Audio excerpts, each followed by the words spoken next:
Hello everyone, this is Free Name on YouTube. I haven't recently managed to get my hands on much new equipment, but this is definitely new to me. It is a TalkTalk Wi-Fi Hub made by SageMcom, which they send to their full fibre customers, but also to their business full fibre customers as well. So this one has the business firmware on it. And inside, this box has been opened before because we tested the connection with it and then decided not to use this router and to use a third-party router. So you get this leaflet,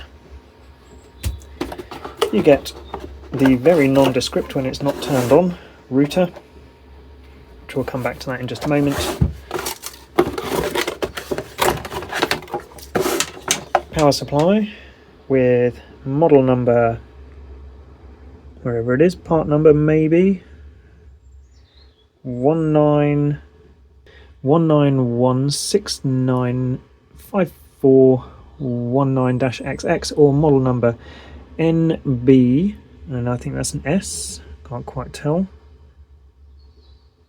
24N120200VK, and the most important things is it's 12 volts and 2 amps. Weirdly, for a connection that they definitely knew was going to be full fibre, they still supplied an RJ11 lead and a ADSL microfilter.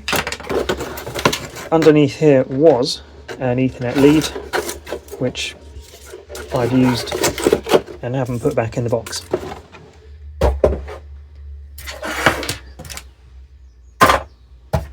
So, router itself, very boring.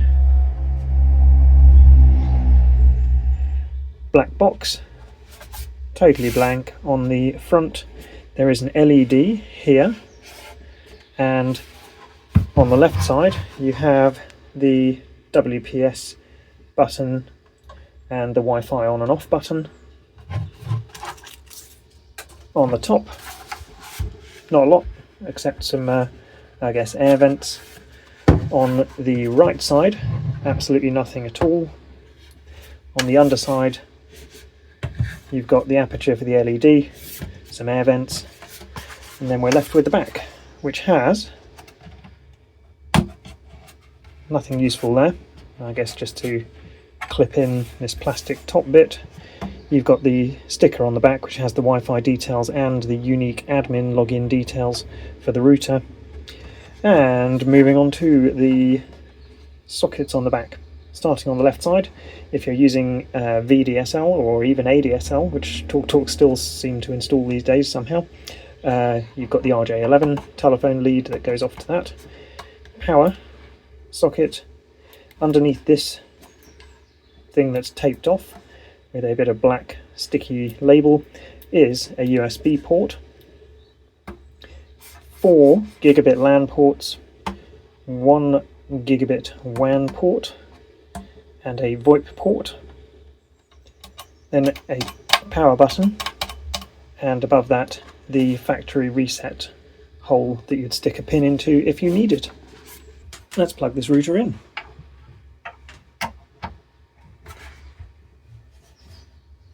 Let's also set up a laptop to connect to it.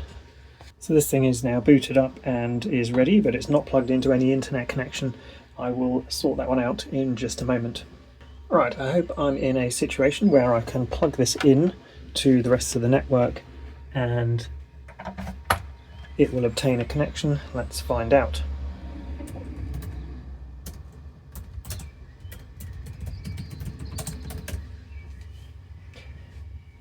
There we go, it's online.